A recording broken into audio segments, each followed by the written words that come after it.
வணக்கம். வக்ரதுண்ட மகாகாய சூரியகோடி சமப்பிரபக அவிக்னம் குருமே தேவ சர்வகாரியேஷு சர்வதா. தென்னாட்டுடைய சிவனை போற்றி, என் நாட்டவர்க்கும் இறைவா போற்றி.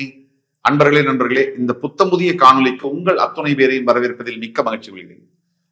2026 சனி பயிற்சி வாக்கிய பஞ்சாங்கப்படி கும்பராசியிலிருந்து மீனராசிக்கு சரியாக மார்ச் 6 அன்னைக்கு பெயரவிருக்கின்ற சனி பகவான்.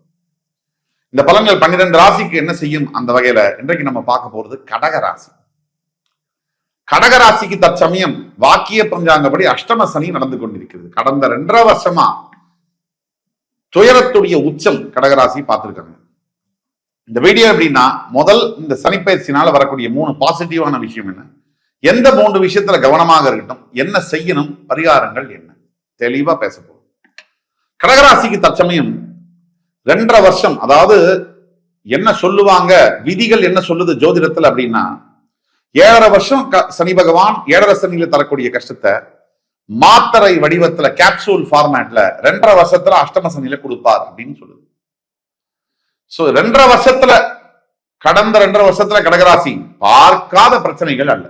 கடகராசிக்கு அஷ்டம சனி ஆரம்பிச்சதுல இருந்து என்ன நடக்கும் அப்படின்னா, தன்னுடைய மன தைரியம், தான் மேல் தான் வைத்திருக்கக்கூடிய நம்பிக்கை உடைஞ்சிருக்கும். மனம் தடுமாறும்.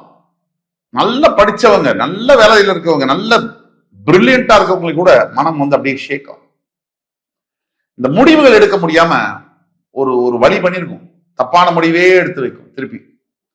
எஸ்பெஷலி உறவுகள், த லவர்ஸ் அண்ட் மேரேஜ் ஆன கப்பிள்ஸ், இவங்களுக்குள்ள மன வலியை பயங்கரமா கொடுத்துருக்கும். சில கப்பிள்ஸ் பிரிச்சே விட்டுருக்கும் அஷ்டமசனியுடைய தாக்கம்.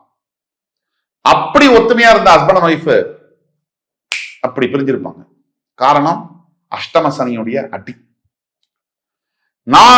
எனக்கெல்லாம் இந்த மாதிரி நடக்குமா அப்படின்னு நினைச்ச மனைவி கணவன் அவங்களோட பிரிஞ்சிருப்பார். ஆனா சத்தியமான உண்மை, நான் வணங்கக்கூடிய அந்த முருகப்பெருமான் மீது சாட்சியாக, வருகின்ற காலத்துல பிரிந்து போன எல்லா உறவுகளும் மறுபடியும் உங்களை தேடி வரும். பிரிந்து போன கணவன் மனைவி ஒன்றாக சேருவீங்க. வாழ்க்கை மறுபடியும் 4th கியர் எடுக்கும். ஏன்னா அஷ்டம சனி முடிஞ்சு சனி பகவான் பாக்யஸ்தானத்திற்கு போய் அங்கிருந்து உங்களுடைய லாபஸ்தானம் என்று சொல்லக்கூடிய 11ஆம் வீடு என்று சொல்லக்கூடிய ரிஷபத்தையும், உங்களுடைய 3ஆம் வீடு என்று சொல்லக்கூடிய கன்னியையும், உங்களுடைய 6ஆம் வீடு என்று சொல்லக்கூடிய தனுசு, அந்த இடத்தையும் பார்க்கிறார். 11ஆம் வீடு, 3, 6 இந்த இடங்களை பார்க்கிறார். முதல்ல 8ஆம் வீட்டிலிருந்து 9ஆம் வீட்டுக்கு போகக்கூடிய சனி பகவானால அஷ்டம சனி முடியும். மார்ச் 6 வரைக்கும் கொஞ்சம் பல்ல கடிச்சிட்டு இருக்கு. இப்ப அனுபவிச்சுட்டு இருக்கிற விஷயங்கள்லாம் டோட்டலா மாறும்.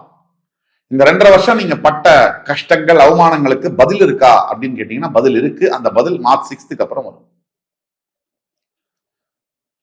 சார், இவ்வளவு கஷ்டப்பட்டுட்டு அதுக்கப்புறம் என் பதில் வந்தா என்ன, வரலன்னா என்ன அப்படிங்கிற விரக்தி, ஹேட்ரட் அப்படிதான் பல பேருக்கு இருக்கு. எப்பவுமே எல்லாருடைய வாழ்க்கையிலுமே ஒரு விஷயம் கெட்டதா நடக்குதுன்னா அந்த நேரத்துல நம்ம கடவுளை திட்டுவோம், எல்லாரையும் பழிப்போம், வாழ்க்கையை வேஸ்ட்டுவோம். இது மனிதனுடைய இயல்பு, மனதுடைய இயல்பு. ஒரு எடுத்துக்காட்டுக்கு, ஒரு பெண்ணும் ஒரு ஆணும் காதலிக்கிறாங்க. அந்த காதல் அந்த பையன் திருமணம் ஆகணும்னு வேண்டிக்கிறான். இப்ப கடவுள் இருக்காரு. கடவுள்கிட்ட போய் அந்த பையன் கேட்கிறான், என் காதலை எப்படியாவது சேர்த்து வச்சு திருமணம் ஆகணும்னு வேண்டி. இதுதான் இயல்பு. கடவுள் தெரியுது அவருக்கு, திருமணம் ஆனால் அந்த பையன் பயங்கரமா கஷ்டப்படுவான். இந்த பெண்ணுக்கும் ஆணுக்கும் மிகப்பெரிய தகராறு நடந்து சட்டையை கிடைச்சிட்டு பிரிஞ்சிருவாங்க. கோர்ட்டு, கேஸ், வக்கீல், போலீஸ். இப்ப கடவுள் அவனுடைய காதலை நிறைவேற்ற வேண்டுமா, நிறைவேற்றக்கூடாதா? இதுதான் கேள்வி. நிறைவேற்றினா ஃபுல் லாங் டேர்முக்கு அவனுக்கு பிரச்சனை. அன்னைக்கு திருப்பியும் கடவுளை அன்னைக்கே பிரிச்சிருக்கலாமே. நிறைவேற்றலைன்னா என் காதலை நிறைவேற்றலையே, கடவுளே இல்லைன்னா. இப்படிதான் ஜோதிடருடைய நிலைமையுமே. நெகட்டிவா சொன்னா நெகட்டிவ், பாசிட்டிவா சொன்னா பாசிட்டிவ், ரெண்டுமே தப்புன்னா இதுக்கு நடுவில் சொல்லவே முடியாது. அதனால நான் சொல்ல வரக்கூடியது என்னன்னா, கடகராசியை பொறுத்த வரைக்கும் பல விஷயங்கள்ல இதுக்கு முன்னாடி என்ன வேணா நடந்திருக்கலாம். அடுத்த கட்டம் வாழ்க்கையில நம்ம நகர்ந்தே ஆகணும் இல்லையா, அங்கேயே இருக்க முடியாது. சோகத்திலேயே உலகத்திலேயே பெரிய சோகம் அப்படின்னு நினைக்கிறது என்ன தெரியுமா? பெற்றவர்கள் உயிருடன் இருக்கும் பொழுது தாம் பெற்ற குழந்தைகளை இழப்பதுதான். அதுக்கு மேலாம் ஏதாவது இருக்கா? பணத்தை இழந்து, வேலை இழந்து, சொத்தை இழந்தா கூட பெற்றவர்கள் தான் பெற்ற குழந்தையை இழப்பதற்கு மேல ஒரு வலி இருக்கவே முடியாது. ஆனா அந்த வலி கூட மறையும். அந்த ஏன் மறையும்னா காலத்திற்கு அவ்வளவு சக்தி இருக்கு. இப்போ இந்த அஷ்டம சனி காலகட்டத்துல உங்க வாழ்க்கையில என்ன வேணா நடந்திருக்கலாம். பிரச்சனைகள், தோல்விகள், விரக்தி, மனம் அப்படியே உடைஞ்சு போயிருக்கலாம், பணம் இழப்பு, அவமானம், என்ன வேணா எது நடந்தாலும் அந்த எபிசோட் முடிய போகுது. ஒரு ஃபுல் ஸ்டாப் எல்லாத்துக்குமே உண்டு. அந்த ஃபுல் ஸ்டாப் வரப்போகுது. இனி உங்களுடைய பிறவியில இப்ப நீங்க அனுபவிச்ச அந்த அளவுக்கு கஷ்டங்கள் இனிமேல் வராது. இந்த உறுதியை கொடுக்க முடியும். அடுத்து நல்லது நடக்கும். என்ன பாசிட்டிவ் சேஞ்சஸ் நடக்கும்? முதல்ல இருந்த மன இறுக்கம் விலகும். ரெண்டாவது, நீங்க இப்ப ஏதாவது ஒரு முயற்சி பண்ணீங்கன்னா சக்சஸ் ஆகும். முதல்ல தடை, தாமதங்கள் இழுத்துக்கிட்டே இருந்துச்சு. இப்போ தொட்ட உடனே அது துலங்கும். மூன்றாவது, போன உறவுகள் எல்லாம் மறுபடியும் உங்களை தேடி வருவாங்க. நீங்க செஞ்ச நல்லதை நினைச்சு வருவாங்க. கவனமாக எங்க இருக்கணும்னா பண விஷயங்கள்ல கவனமாக இருக்கணும். அனாவசியமான செலவுகளை கட்டுப்படுத்த வேண்டும். 2, உடலம்ப பார்த்துக்கிற விஷயத்துல கவனமாக இருக்கணும். 3, முக்கியமா எந்த விஷயத்துல கவனமாக இருக்கணும்னா குழந்தைகள் விஷயத்துல கவனமாக இருக்கட்டும். அவங்களுடைய ஹெல்த் விஷயத்துல நீங்க என்ன செய்யணும் அப்படின்னா, கடகராசியை பொறுத்த வரைக்கும் இப்ப நீங்க உச்சபட்ச நடிகர் விஜய்க்கே கடகராசி தான். கரெக்டா மார்ச் 6 சனி பயிற்சிக்கு அப்புறம் தேர்தல் நடக்கும். அதுதான் சொல்றோம், அவருக்கு தேர்தலில் மிகப்பெரிய வாய்ப்புகள் இருக்குன்னு.